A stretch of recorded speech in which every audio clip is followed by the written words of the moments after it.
শীতকাল, খেতে হচ্ছে চটপটা কিছু, মুখরোচক। সময় কম, কী করব ভাবলাম চিকেন বিরিয়ানি বানিয়ে ফেলি প্রেশার কুকারে।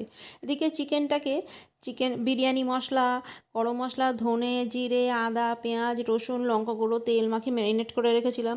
এদিকে বিরিয়ানি সাইজের আলু কেটে নুন হলুদ দিয়ে ম্যারিনেট করে রেখেছিলাম। আর এদিকে তো মশলা আছে। আর এদিকে চালটা, যে বাসমতি রাইসটা, সেটাকে আগে থেকে আধ ঘন্টা ভিজিয়ে ধুইয়ে ছড়িয়ে রেখেছিলাম। ব্যাস, এবার প্রেশার কুকারে ফোড়ন দিয়ে, টমেটো দিয়ে, ওই ম্যারিনেট করা চিকেনটা দিয়ে দিলাম। তারপরে আবার মশলা দিয়ে ভালো করে নাড়াচাড়া করলাম, আলু দিয়ে দিলাম। এইবার এই যে চালটা ধুয়ে রেখেছিলাম সেটাকে পরতে পরতে সাজিয়ে দিলাম। আলু মাংস চাল যেরকম হয়। তারপরে দিয়ে দিলাম একটু টক দই।